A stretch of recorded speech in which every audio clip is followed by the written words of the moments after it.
Natal também caiu. Peraí. Filé! Eu voltei. Voltou. Pronto. Ali, ó. Tô aqui. Tô Esse quietinho. rapaz é muito rápido, velho. Vamos começar orando? Bora lá, todo mundo aqui. Quem quer orar pra gente hoje? Que não seja o Wellington e a Bruna. Wellington. Eu vou orar. Orar. Acho que é a Gabi, hein? Ó, a Bruna falou aqui, acho que é a Gabi a vez, hein? Acho que é a Gabi. Ah, vai, Uma escalinha de Gabi. oração. Você tá cheia de Deus aí que eu sei. E aí, alguém?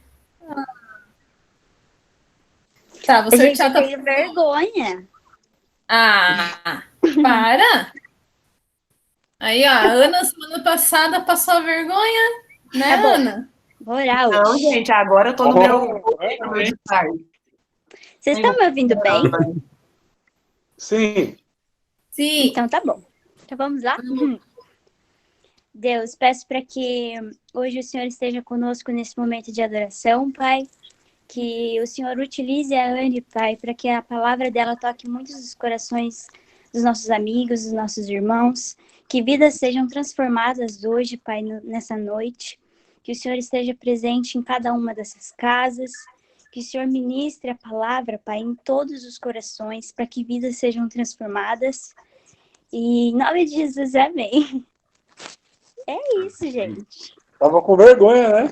Tá. Amém. Para. Com vergonha assim, imagina sem vergonha.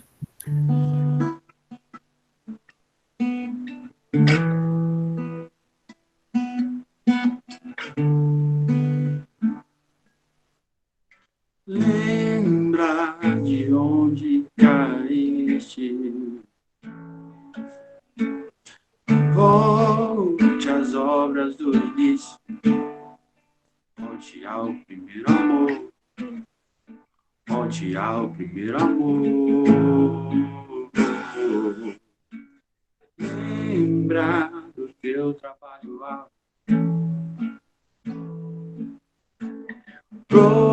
Provações tem suportado. Volte ao primeiro amor. Volte ao primeiro amor.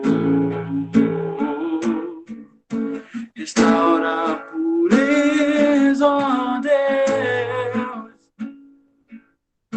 Restaura a inocência, ó Deus. Me leva ao primeiro amor. Me leva ao primeiro amor. Me leva pra onde eu caí. Que eu recomece dali. Arrependido voltar. Que eu volte ao primeiro amor. Que eu volte ao primeiro amor. Que a inocência esteja no falar. Teu amor jamais abandonar. Ao início quero retornar. Restaura o primeiro amor. Restaura o primeiro amor. Que a inocência esteja no falar. Teu amor jamais abandonar. Ao início quero retornar. Restaura o primeiro amor. Restaura o primeiro amor. Restaura a inocência, ó Deus.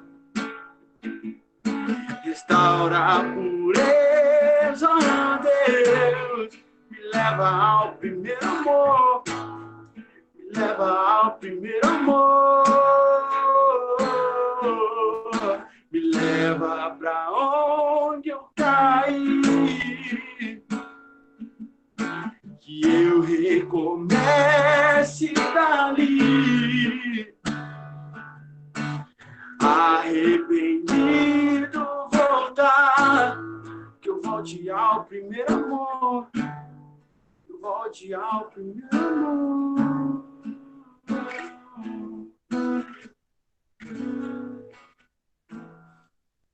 Eu acho interessante essa passagem, porque quando Jesus está falando para João e está falando para Éfeso, ele fala, lembra de onde você caiu, lembra das obras que você praticava, lembra, sabe, recorda. E eu acredito que quando Jesus está falando para aquela igreja, Jesus não está falando com um tom de acusação. Olha, lembra que você fazia aquilo? Lembra, tipo, quando você está acusando alguém de algo, né? Mas eu acho que quando Jesus está falando com essa igreja, está falando assim com ar de saudade. Olha, lembra aquele tempo que a gente passava só, como se estivesse conversando com Adão no jardim. Lembra, Adão, quando a gente caminhava no jardim?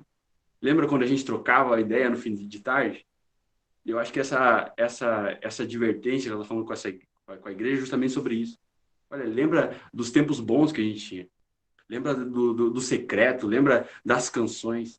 Teve um dia, eu não vou me prolongar, eu prometo. Teve um dia que eu estava, um domingo de manhã, assim, eu acordei de manhã e me veio um sentimento de saudade, sabe? E eu não sabia a saudade do que era. E normalmente, do lado da minha cama, o violão tá sempre do lado da minha cama. E eu lembro que eu peguei o violão e eu consegui tocar um acorde só. E aí eu não consegui tocar mais nenhum acorde, porque eu só sabia chorar. E o sentimento era esse, de saudade. Sabe, hoje Deus te chama para viver o relacionamento de novo. Para, sabe, largar as redes. De repente, você viu a esperança ser crucificada e você voltou a pescar.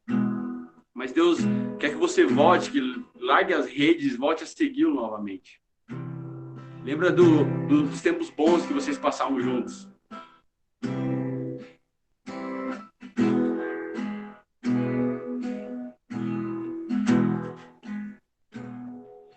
Ele abriu mão de sua glória, sangrou no madeiro por mim, conectou, salvou, curou. Ele me deu um destino, uma capa e um pouco de vinho. Ele me deu um são, cajado e pão. Pôs um anel em meu dedo e me tirou o medo. Novas sandálias pra suportar o id. Pôs um anel em meu dedo e me tirou o medo. Novas sandálias e disse, vai.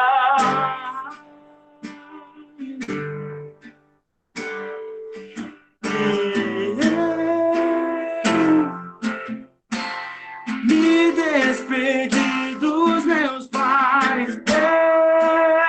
Eu queimei minhas carroças e eu afundei meus barcos no cais.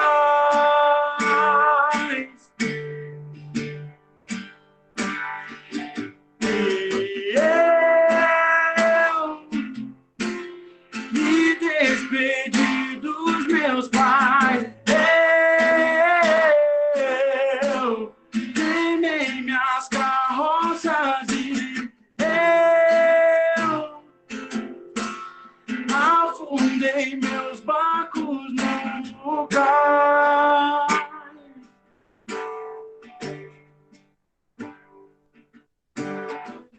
Pra onde eu irei?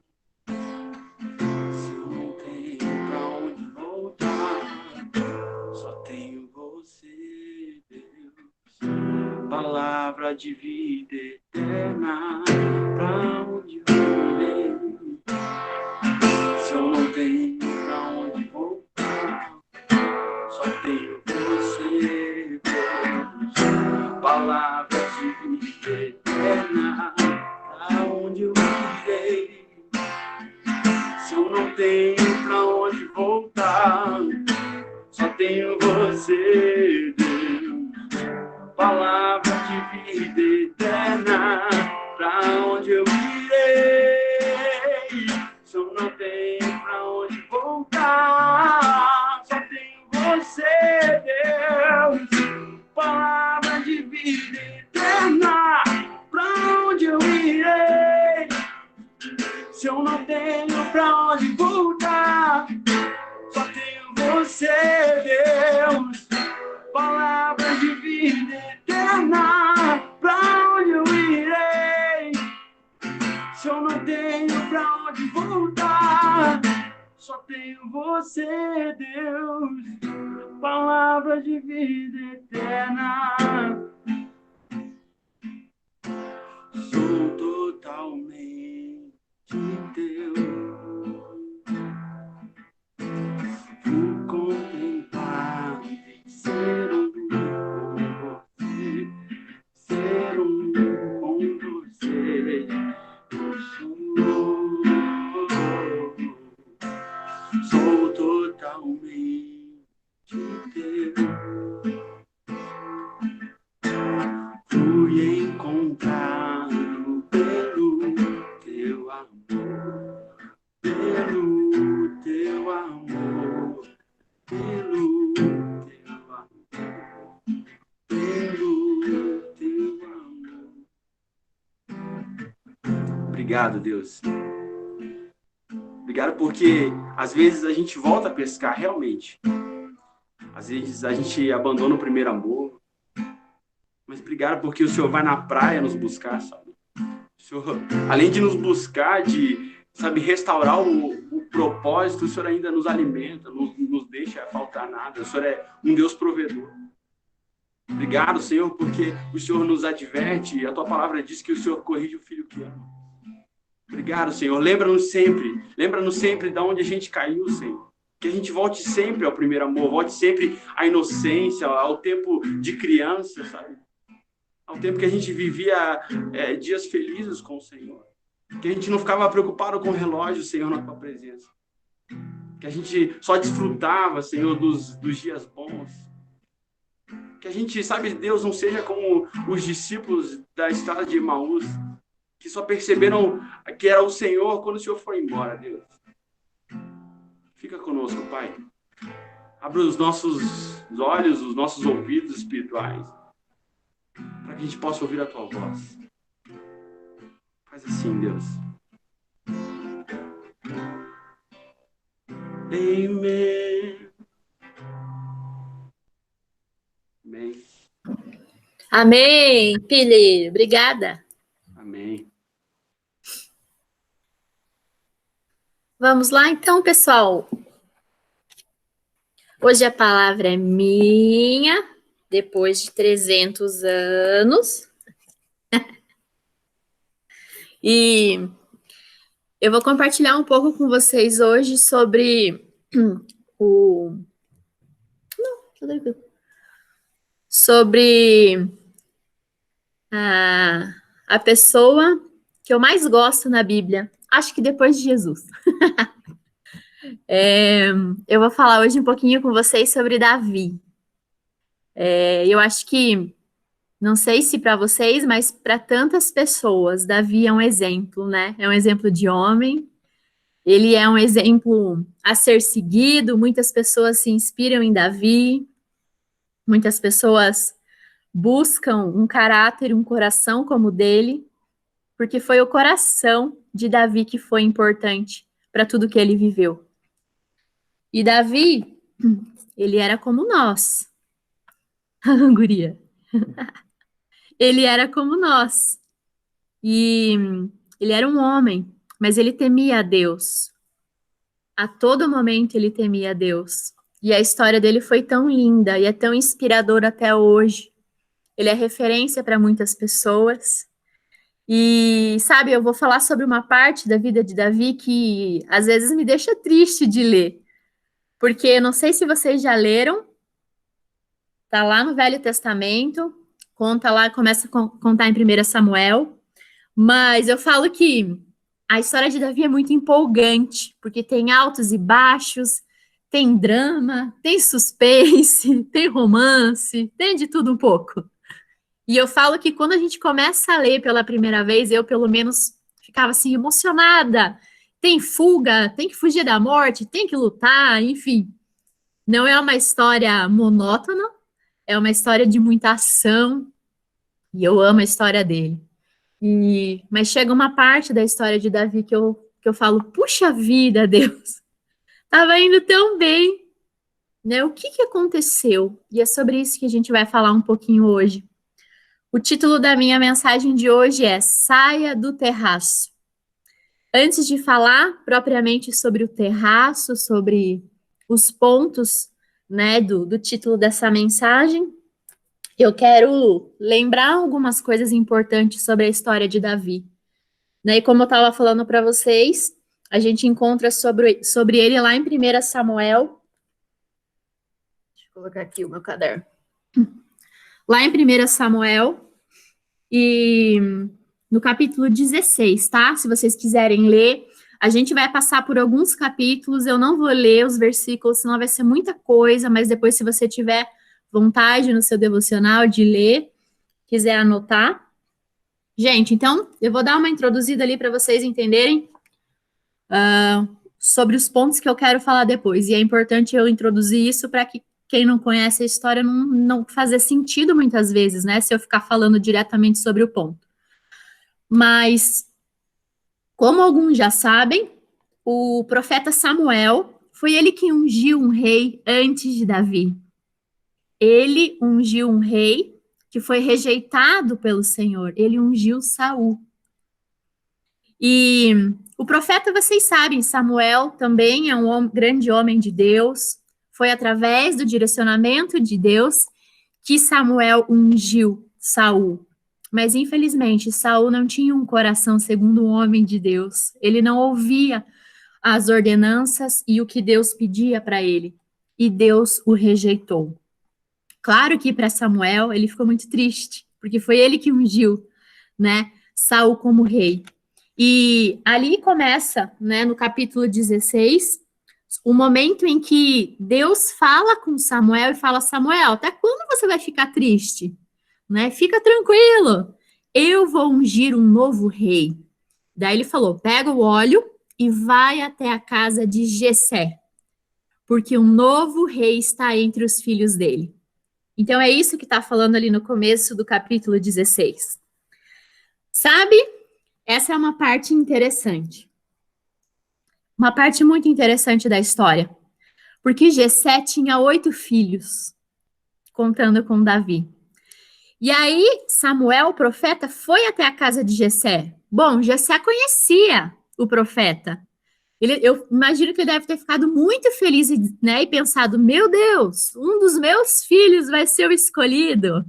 Vou preparar todo mundo, deixar todo mundo bonito, alinhado, porque vai ser ungido aqui na minha casa um novo rei. E aí, o que acontece? Lá no versículo 6, diz que Samuel chega na casa e ele olha Eliabe. Quem que é Eliabe? Eliabe é o primogênito de Jessé.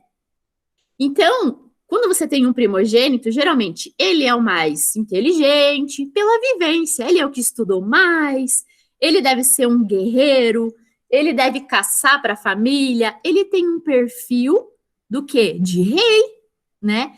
E aí eu acho interessante, porque ali no versículo 6, Samuel olha para Eliabe e fala, opa, olha esse cara. Esse cara tem pinta de rei, hein? Olha que bonitão.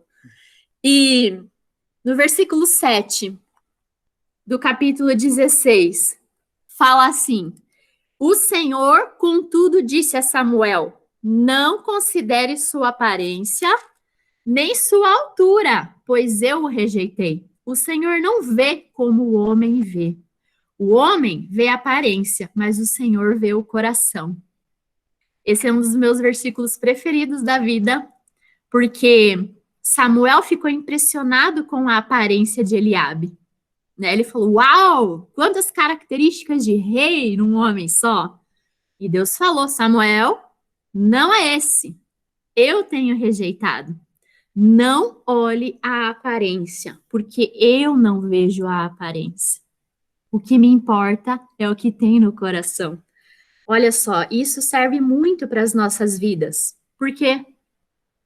Porque às vezes a gente acha que tem que estar numa fase certa, às vezes a gente acha que tem que estar preparado, que a gente tem que estar com o emprego certo, que a gente tem que estar com um namorado, uma namorada certa, né? Você fica esperando os momentos, achando que você não está preparado. Você fica esperando estar pronto. E aqui Deus está falando que ele não se importa com o seu exterior. Não é sobre você ter um diploma, se você é médico, se você é dentista, se você é juiz. Não é sobre você ter olhos azuis, sobre você ter muito dinheiro. Não é sobre nada disso. Porque para Deus isso não importa.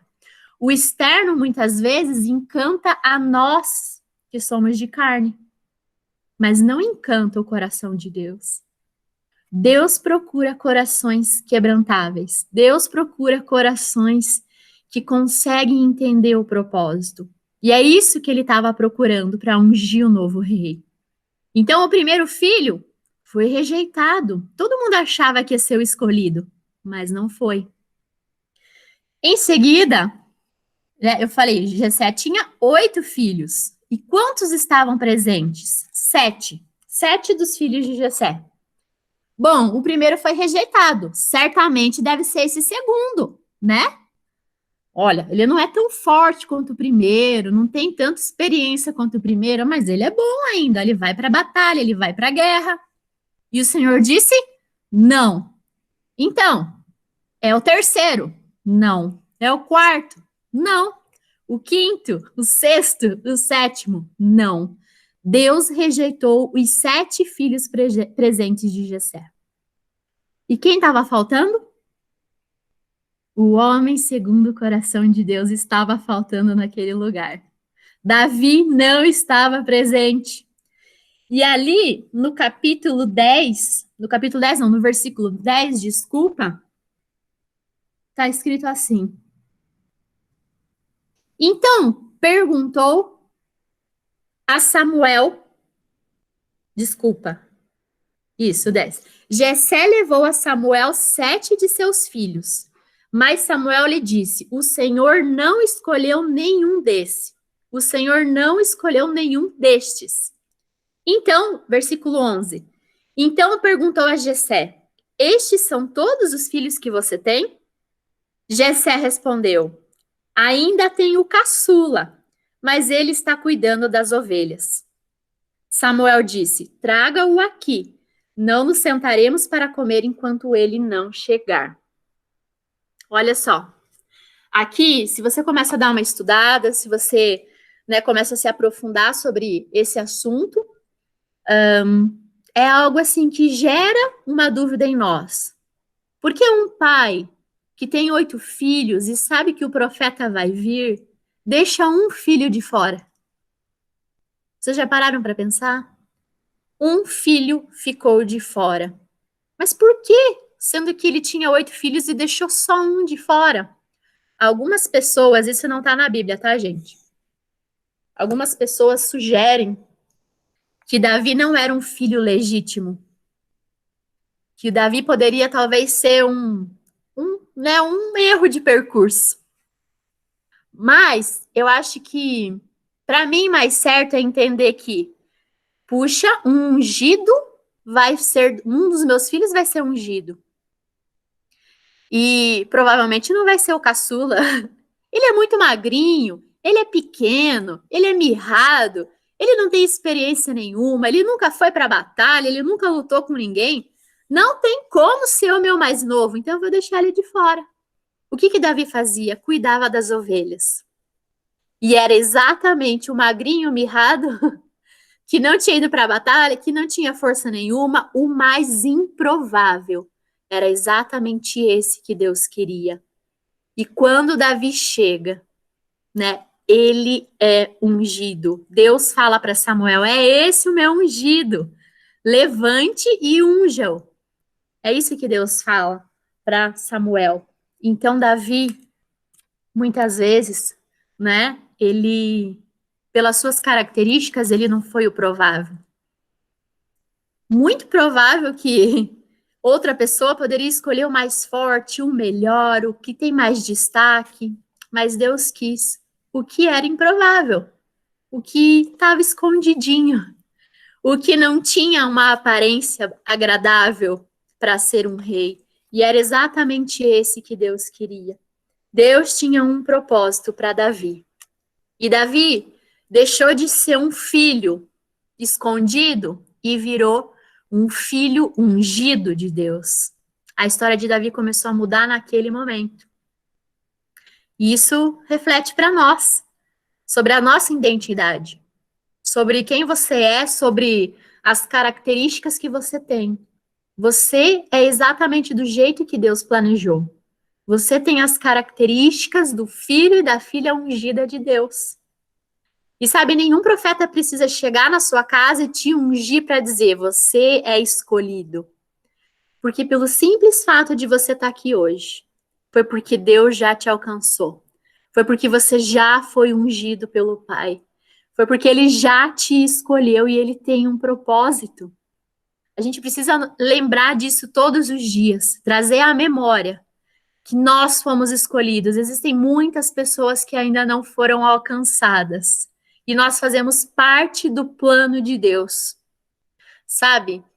Você não é um erro, por mais que o seu pai e sua mãe não tenham te planejado, Deus já tinha te planejado muito antes de você estar aqui. E você está na fase certa, você está no momento certo, no lugar certo. Porque é exatamente agora que Deus precisava de você como filho e filha na terra. Você já parou para pensar? Você faz parte do propósito de Deus agora.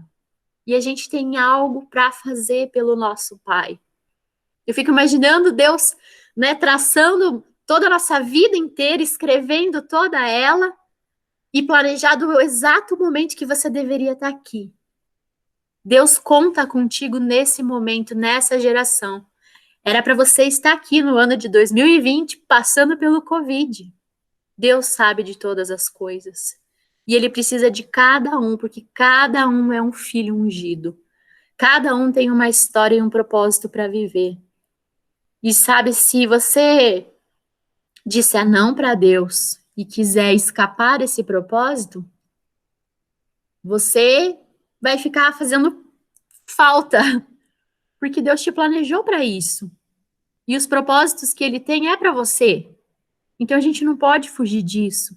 A gente tem que dizer sim para o Senhor e viver o que Ele planejou.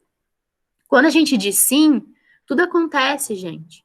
Eu vou falar em alguns pontos para frente sobre a relatividade, sobre você achar que deve entregar o que você quer. E não é sobre entregar o que você quer, é sobre entregar tudo. Com Deus você entrega tudo, ou você fica com tudo. Não existe parcialidade, não existe. E quando a gente tenta negociar, nós fazemos escolhas.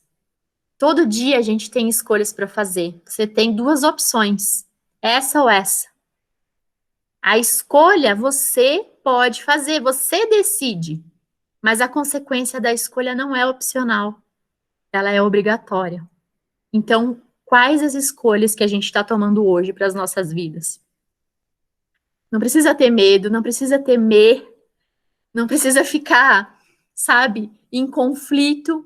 Quando tem uma entrega verdadeira, Ele cuida de todo o resto. Ele cuida de totalmente tudo. É o 100% que Ele cuida. Ele fica no controle, mas a gente precisa entregar. Davi deixou de ser um filho escondido e virou um filho ungido de Deus. Começa a imaginar a linha da vida de Davi comigo, tá? Então ele era um filho escondido, agora ele é um filho em destaque porque ele é escolhido e ungido pelo Senhor. A próxima cena que a gente vê na Bíblia sobre a vida de Davi é sobre a batalha dele com Golias. Bom, todo mundo já conhece, né? Davi estava em casa e Jessé, seu pai, fala, Davi, pega essa comida aqui, ó, e leva lá no campo de batalha para os seus irmãos, tá bom? Beleza? Beleza, pai. Ele pega a comida e vai para o campo de batalha. Quando ele chega no campo de batalha, ele vê que não tem ninguém batalhando, não tem ninguém guerreando, né? E ele pensa, mas por que será que ninguém tá lutando aqui? O que aconteceu? Curioso. E aí que os homens falam para ele, né, que existe um guerreiro. Esse guerreiro, que é da tropa contrária, né? Davi era um israelita chamado Golias. E esse homem tinha mais de 2 metros. Esse homem foi treinado para ser um guerreiro desde pequeno. Na Bíblia descreve a armadura desse guerreiro, de tudo que ele tinha. Eu fico pensando que a melhor espada era a dele. E ele causava medo. Eu fico imaginando um monte de músculos, porque guerreiro desde pequeno foi treinado para isso. Um homem muito forte. E aí, os israelenses olhavam aquilo e falavam, meu Deus do céu, vamos morrer. Não vai dar, deu pra gente. Ninguém vai avançar, vamos ficar aqui. E aí, o que acontece? Davi, pequenininho, magrinho, fala, bom, se ninguém quer lutar, deixa comigo. Deixa que eu vou. Imagine a cara das pessoas olhando para Davi, daquele jeito pequeno, magro, um menino querendo lutar contra um guerreiro. Ai, meu Deus, aos olhos dos homens é impossível.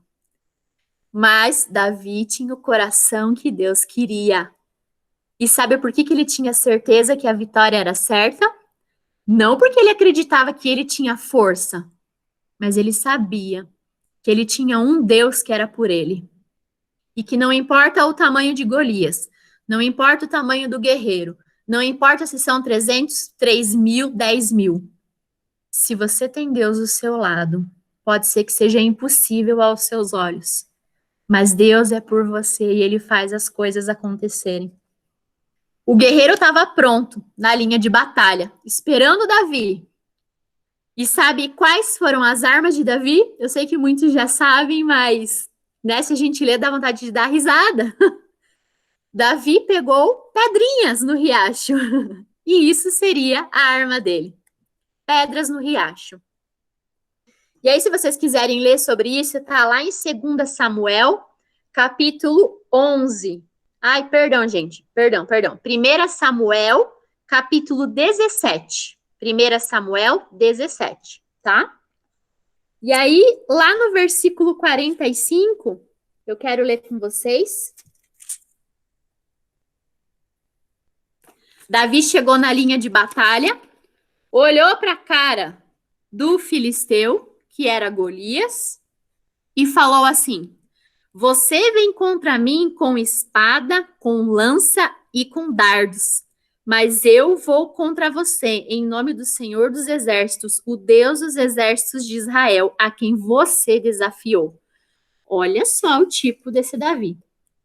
Ele simplesmente olha para a cara de Golias, gigante, e fala, você está desafiando meu Deus, não sou eu. E por desafiar, baixinho invocado, né, Danilo? Danilo, você se parece com Golias, né? Dá medo olhar para você. Você dá uma intimidada. Para quem não conhece o Danilo, gente, ele é muito alto. Ele não é um menino mirrado. Ele dá uma impressionada. Se o Danilo vem pro Rafa e fala, vou te pegar na porrada, rapaz, eu pego o Rafa e saio correndo. Porque o Danilo lhe dá medo. O Rafa pega pedra dele. E aí, gente, Davi, ele tinha certeza que ele ia vencer. Que ele não precisava ficar com medo. Porque ele estava indo em nome de Deus. E o que vocês acham que aconteceu? Davi precisou de uma pedrinha. Ele pegou uma pedrinha, né, colocou no tipo um estilingue e deu na testa de Golias. E Golias fez o quê? Caiu duro. Gente, tem cabimento? Uma pedrinha derrubar um guerreiro? Não tem cabimento. Para nós não tem, mas para Deus é o necessário. Às vezes a gente tem que estar disposto. Às vezes você está vivendo algo que você tem medo, que você acha impossível. Mas se você tem um coração entregue, se você tem um coração que depende de Deus, Sabe que não importa o que você esteja vivendo, você fala, não tem saída, eu vou morrer, acabou para mim. Mas se você confiar em Deus, Ele restaura tudo que for preciso. O nosso Pai está do nosso lado e Ele está todos os dias para ir nas batalhas com a gente, seja no que for. Lembra da linha do tempo de Davi? Da linha da vida dele? Davi deixou de ser um filho que ninguém via, virou um filho ungido, virou um guerreiro valioso. Olha só, porque ele tinha Deus. Depois, o que acontece na sequência da vida de Davi? Em 2 Samuel, se vocês lerem lá no começo, Davi é ungido rei. Olha que legal, olha o que Deus fez na vida dele. De um filho que não era visto por ninguém, que cuidava das ovelhinhas, ele virou rei e um guerreiro. E essa linha da vida de Davi é muito bonita. Você olha para ela e fala, uau, olha todas as coisas que Deus fez na vida dele, é tudo muito incrível. E aí, gente, que começa a história com o nosso tema. Saia do terraço. É o título da nossa palavra. A linha da vida dele estava muito bonita. E é essa parte que eu falei para vocês que me incomoda. E eu falo, Deus, por quê?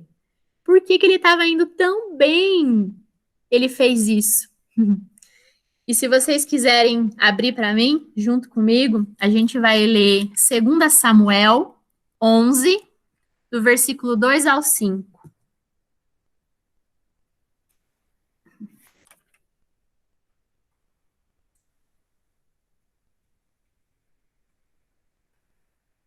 Olha só o que acontece com o rei Davi. Uma tarde, Davi levantou-se da cama e foi passear pelo terraço do palácio. Do terraço, viu uma mulher muito bonita tomando banho e mandou alguém procurar saber quem era. Disseram-lhe, é Betseba, filha de Eliã e mulher de Urias, o hitita. Davi mandou que a trouxesse e se deitou com ela, que havia acabado de se purificar da impureza da sua menstruação. Depois, voltou para casa. A mulher engravidou e mandou um recado a Davi, dizendo que estava grávida. Ah, meu Deus! Como é que ficou a linha da vida de Davi agora? Davi estava indo muito bem. Filho ungido, guerreiro valente, virou um rei e na linha da vida veio o adúltero. Davi cometeu adultério com uma mulher que não era sua, com uma mulher que era de um homem valioso da sua tropa. Ele olhou a mulher, gostou dela, como rei naquela época todo mundo tinha que obedecer. Eu não gosto dessa parte, dá uma machucadinha, né, por dentro. Porque Davi toma uma atitude porque ele é poderoso. E ele manda chamar a mulher e a mulher tem que se deitar porque ele é rei. E ele comete adultério. E sabe, por que Davi fez isso? Se é o homem segundo o coração de Deus, por que ele comete esse deslize? Ele estava indo tão bem. E eu anotei aqui, né, sobre o que eu acho que aconteceu. Mas eu acho que, por um momento, Davi esqueceu quem ele era. Ele perdeu a sua visão. Ele tirou o foco do que ele deveria. Ele deveria estar num lugar e ele não estava, porque ele se distraiu. E quando você se distrai, é muito fácil de você fazer a escolha errada. Sabe como que a gente sabe que ele estava no lugar errado, no momento errado?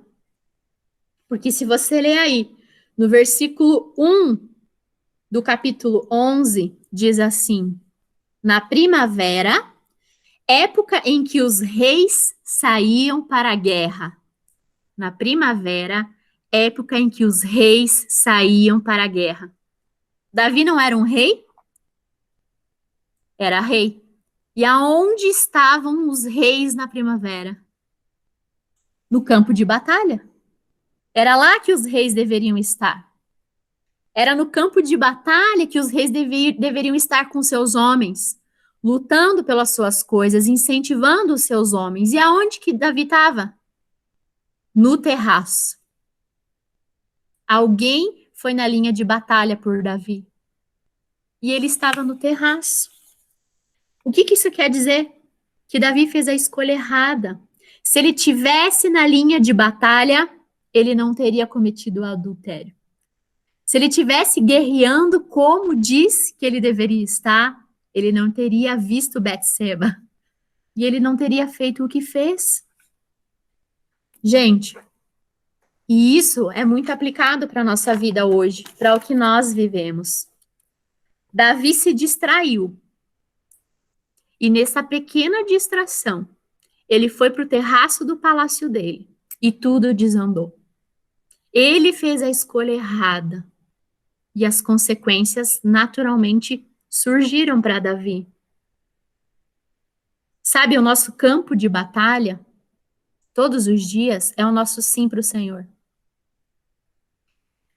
Nós temos que estar no nosso campo de batalha, que é sermos filhos ungidos em todo o tempo. E a gente precisa vigiar e escolher estar no campo de batalha. Porque se Davi estivesse no campo de batalha, ele não tinha pecado. E se a gente estiver no nosso campo de batalha, a gente não vai dar brecha para fazer escolhas erradas. Se você tem um trabalho, se você é colaborador de algum lugar, o seu campo de batalha é o seu trabalho. Você tem que lutar pela sua dignidade, pela sua honestidade, em ser uma pessoa amável, agradável, as pessoas olharem para você e verem que você é diferente, entenderem que com você não existe negociação sobre coisas erradas. Esse é o seu campo de batalha no trabalho. Se você é casado, você tem um campo de batalha também no seu casamento. Você tem que honrar a sua esposa e honrar o seu marido. A verdade precisa existir dentro do nosso casamento. Nós temos que lutar contra o pecado. Nós temos que lutar contra qualquer coisa de ruim que possa acontecer com o nosso casamento. Temos que ser fiéis. Temos que honrar, amar, ter dentro de nós o fruto do Espírito para dentro do nosso casamento. Aceitar a diferença do outro. Não falar o que a gente pensa, mas guardar para nós e orarmos a nosso Deus. Porque se você fala o que você quer num casamento, você sabe que você não vai ter um casamento para sua vida. Porque nós pensamos como carne. E os nossos pensamentos têm que ser de acordo com o que Jesus pensa sobre isso. Por último, se você é solteiro, o seu campo de batalha é a pureza da sua vida. Gente, nós temos campo de batalha em todo momento. Campo de batalha como filhos, como irmãos, como amigos. O campo de batalha é sobre quem nós somos e lutamos contra a nossa carne todos os dias. E você, solteiro, tem que lutar pela sua pureza. Jesus disse que nós somos formados por corpo, alma e espírito, certo? Você não pode simplesmente dar alma e espírito para Deus e fazer o que você quer com o seu corpo. Senão você está sendo parcial. O seu corpo não é seu. O seu corpo é ungido como filho de Deus e pertence a Ele. Então, cuidado com o que você faz. Não é errado, não é ruim ser solteiro. Pelo contrário, você está no tempo certo de Deus. E Ele quer te usar no campo de batalha, você sendo solteiro também. Quando a gente diz não para o campo de batalha, quando a gente não luta pelas coisas de Deus, a gente se distrai e quando a gente percebe, a gente está no terraço, igual Davi. Fazendo o quê? O que não deveria. Eu estou quase acabando já, mas eu quero compartilhar um testemunho com vocês. Muitos de vocês já ouviram essa história, minha e do Rafa. mas é muito forte, eu acho, o momento que nós vivemos e eu quero que isso seja um testemunho para vocês. Nós somos filhos ungidos de Deus. Nós nos conhecemos na igreja, eu e o Rafa, para quem não sabe. Nós éramos líderes de célula, nós éramos muito ativos na igreja. A gente estava no nosso campo de batalha muito bem. Só que chegou um momento em que a gente cansou. O que a gente estava fazendo na nossa força? A gente não entendeu o propósito. E a gente resolveu ir para o nosso terraço. Não deu boa, vocês já podem imaginar. A gente disse não para as coisas de Deus. A gente disse sim para a nossa própria vontade. A gente decidiu fazer o que nós tínhamos vontade. E sabe o que a gente fez? A gente largou o campo de batalha e a gente foi para o terraço, nos dedicar às nossas profissões, nos dedicar a ganhar dinheiro, a comprar coisas materiais que a gente tinha vontade e, infelizmente, isso virou o foco da nossa vida. A gente ficou muito tempo no terraço, a gente perdeu muito tempo, sabe? E a gente nós somos valiosas para Deus assim como vocês. Porque se você está aqui na célula hoje, foi porque você já foi ungido por Deus. Você entende isso? Você já foi alcançado por Ele. E Deus, Ele quer contar com você. E se você está no terraço nesse momento, Deus está usando outra pessoa para fazer o que Ele planejou para você. E isso é muito triste. Saber que a gente vai chegar lá depois e Ele vai dizer: isso aqui era para você ter vivido, Álida. Isso aqui era para você ter vivido, Glei. André, olha o que eu planejei para você e você não viveu. Porque vocês estavam no terraço. Eu e Rafa, a gente ficou anos no terraço. E algo triste aconteceu. Porque se você diz não para Deus, isso é uma opção sua. Você diz não para Ele e as consequências vão vir. E ela chegou para mim e para o Rafa e foi muito dolorido. Foi muito triste. Não sei se vocês sabem, a gente foi assaltado um dia em casa, no nosso apartamento. Nós fomos amarrados em casa. Nós apanhamos. O Rafa apanhou muito mais do que eu. Era de noite. E diante dos nossos olhos, os bandidos levaram todas as coisas que eram valiosas para nós, que eram bens materiais. E sabe, a gente viveu momentos horríveis. Momentos horríveis. A gente ficou separado, amordaçado, amarrado, e a gente só via eles pegando tudo que era precioso aos nossos olhos, que eram bens materiais. E foi um momento muito dolorido para nós, mas sabe, enquanto eu estava no chão, e depois eu conversei com o Rafa, e eles amarraram a gente na cama antes de ir embora. E a gente chorou muito por isso que a gente passou. Mas ele e eu, o Rafa e eu, nós sentimos que em todo momento Deus estava do nosso lado. Foi impressionante como a gente era xingado, humilhado, estavam roubando nossas coisas e a gente sentia Deus do lado, dizendo: é isso que vocês querem para a vida de vocês? E foi muito dolorido.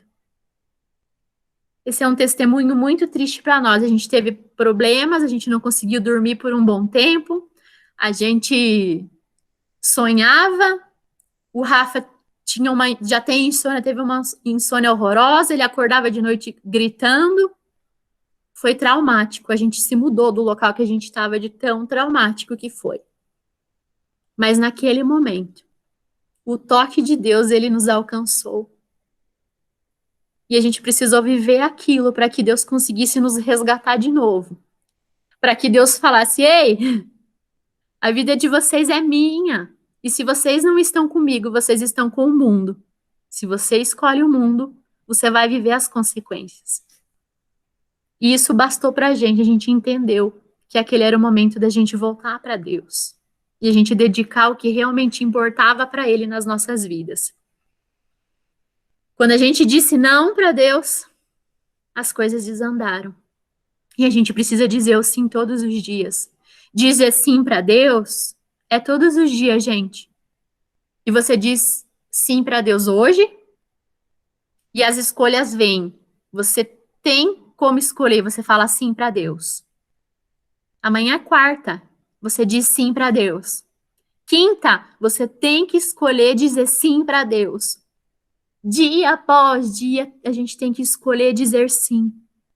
Quando a gente olha para trás, a gente construiu uma história e uma trajetória linda, onde a gente vê todos os propósitos de Deus acontecendo porque nós decidimos dizer sim. E é sobre isso. Para quem não sabe, Davi ele era amado demais por Deus. E Deus não poderia deixar Davi se perder, porque ele cometeu adultério. As consequências vieram, se vocês quiserem ler depois a continuação da história, mas Deus curou, restaurou e continuou com o propósito na vida de Davi. E sabe por que ele foi chamado segundo o coração de Deus? Porque ele tinha um coração quebrantável, ele se humilhava. Ele reconhecia que ele pecava, ele pedia perdão e não cometia mais esse pecado e seguia o propósito. Então, não é o que você vive hoje, não é o que você está passando, não é sobre o pecado que você cometeu hoje. Porque se você cometeu esse pecado, já passou, já era. Se você escolher viver com Deus, não tem problema, não interessa o que você fez. Nada é horrível demais, nada é pecado demais, nada é horroroso demais para você estar perto de Deus. Isso é uma mentira.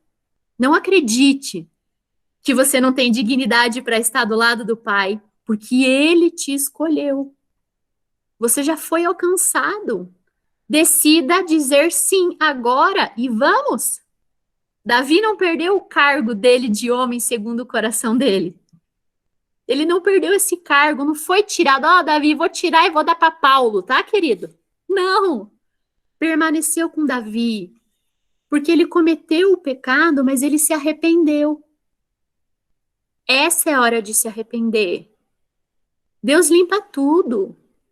Não se julgue pelo que você viveu. Esquece isso, deixa Jesus entrar e te mostrar tudo que ele planejou e sonhou para você. Decida o sim agora. E ele vai continuar fazendo. Ele fez por Davi e ele vai fazer por nós. Ele continua fazendo. Deus é o mesmo. Amém? Eu quero orar com vocês. Amém. Sensacional. Vamos lá, Pilizão. Uma musiquinha? Ele tá chorando. Vamos. Eu canto primeiro, depois você ora? Ou... Isso, pode cantar. Tá.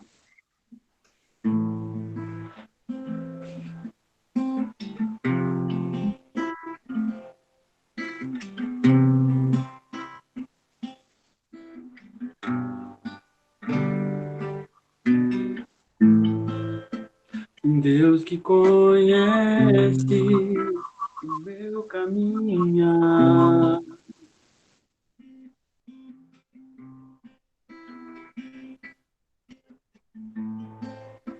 Senhor que examina os meus pensamentos.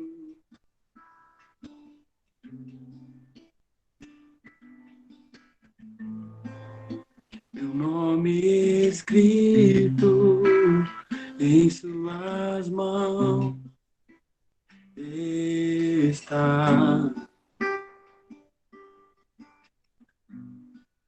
Pra onde posso fugir da tua presença? Como posso mentir, sabendo que estás aqui?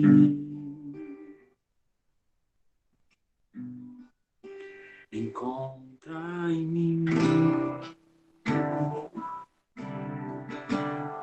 aquilo que não te agrada. Consome com teu fogo, purifica o que há dentro de mim.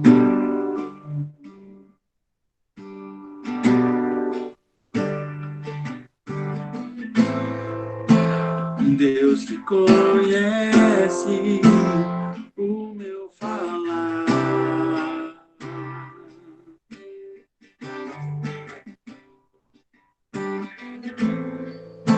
Até antes mesmo a minha boca chegar.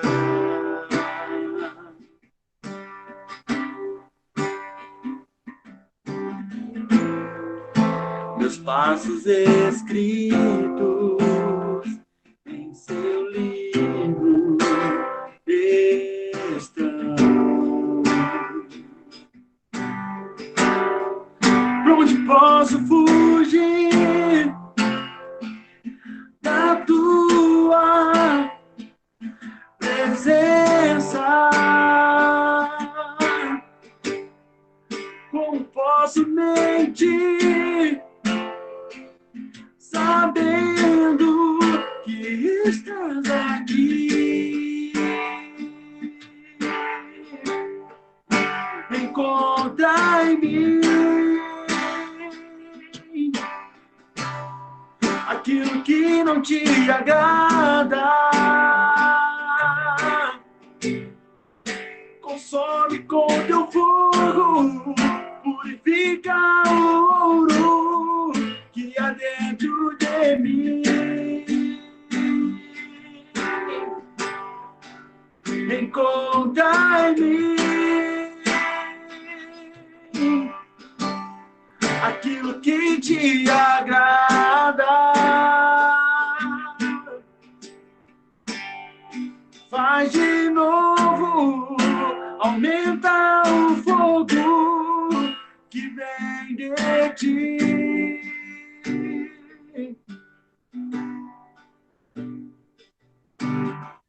Mostra-me se há algo de errado em mim. Diga-me aquilo que te ofende, então me conduz pelo teu caminho que é eterno. Mostra-me se há algo de errado em mim. Aquilo que te ofende, então me conduz pelo teu caminho que é eterno. Mostra-me se há algo de errado em mim. Diga-me aquilo que te ofende, então me conduz pelo teu caminho que é eterno. Mostra-me se há algo de errado em mim. Diga-me aquilo que te ofende, então me conduz. Encontra em mim aquilo que não te agrada. Consome com teu fogo, purifica o ouro que há dentro de mim. Encontra em mim aquilo que te agrada. Faz de novo, aumenta o fogo que vem de ti.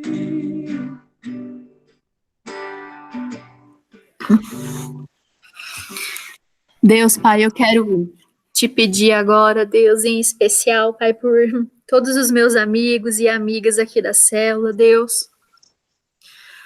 Eu peço que o Senhor os encontre, Deus, que eles possam sentir que o Senhor está perto. Deus, eu sinto que muita gente aqui, Deus, não entende do quão é importante no seu reino, não entende ainda o papel de ser filho e filha ungida. Deus, eu estou te pedindo sobre identidade, Pai. Eu estou pedindo que o Senhor venha confirmar o seu caráter na vida de cada um aqui hoje, Deus. Ah, Pai, eu sei que muitos pensam que não estão preparados, não estão prontos, Deus, e que é muito difícil entregar tudo, Deus, mas é tão recompensador, Deus. É sobre sentir que você está 100% no propósito pelo qual foi chamado. Eu te peço, Deus, que todos os pecados que existam, Deus, e que eles possam ser anulados, Deus, que eles possam ser esquecidos, Deus, Que o Senhor possa vir e derramar o seu sangue e lembrar, Deus, que o Senhor pagou um preço por cada um que está aqui. E não foi um preço barato. Deus, que o Senhor venha queimar no coração de cada um que está aqui, Deus. Que o Senhor venha lembrar cada um que está aqui, Deus, que a batalha existe todos os dias e que o Senhor luta por nós. Deus, eu não sei o que cada um tem passado, Deus, mas eu sei que as dificuldades existem, Deus, nas famílias, nas casas, nos trabalhos, Deus, nos relacionamentos.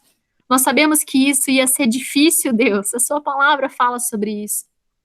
Mas a sua palavra também, Deus, nos afirma que o Senhor está conosco em cada batalha. Deus, que cada um aqui possa viver como filho e filha de verdade. Todos já foram escolhidos por ti, Deus. Não deixa com que ninguém se perca, Pai. Não deixa com que ninguém fique para trás no caminho, Deus, mas que todos os dias eles possam dizer sim. Que nós possamos dizer sim para você, Deus. Para que a gente olhe para trás e entenda, Deus, e fique feliz e alegre de saber que fomos filhos obedientes e que nós vivemos segundo o seu propósito. Pai, cuida de cada um nas suas casas. Deus, abençoa nos trabalhos. Deus, às vezes tem sido um fardo para muitos aqui, Pai. Eu sei que o Senhor vê o clamor de cada um, Deus. Ah, Pai, se a gente soubesse o quanto a gente consegue mover o seu coração, Deus, a gente não ia querer ficar longe de ti nem um minuto. O Senhor é o nosso Pai. O Senhor é por nós. Ajuda a gente, Deus, a te ouvir, a estar pertinho de ti. Deus, ajuda a gente a mudar o nosso interno, Pai. Que a gente possa ser moldável, Deus. Davi era um homem que agradava ao Senhor e nós somos filhos e queremos agradar a ti também, Deus. Por mais pecados que nós temos, Deus, o pecado não vem, Deus, para dizer que a gente não pertence a ti, para dizer que a gente não é digno. Isso é uma mentira. O pecado, ele vem. Deus, o Senhor sabe que somos pecadores e o Senhor nos dá a capacidade para resistir. Que essa força que vem de ti, Deus, possa ocupar todo o espaço que há em nós. Que o nosso coração seja entregue e quebrantável a ti, Deus. Cuida dos meus amigos. Cuida de cada um, Deus, nas suas casas. Que cada escolha seja firmada, Deus. Cada escolha seja através de ti. Protege, Deus. Livra de todo o mal, Pai. Que um novo começo de sims comece agora, se for necessário, Deus. Se tem muita gente dizendo não para ti. Não importa o que já passou. O que importa é agora. O que eu vou fazer agora, Deus. E que todos nós possamos arder, Deus, pelos sims que vêm de ti, Pai. Cuida, protege, Deus, livra de todo mal, fica com a gente, Deus. Nos permite viver, Deus, essa paternidade incrível que é ter você como nosso Pai, nosso cuidador e protetor. É isso que eu te peço, Deus, nessa noite, em nome de Jesus. Amém. Amém. Amém, pessoal. Amém, amém, amém. Amém. Fique com Deus e até a próxima. É. Tchau. Tchau, gente.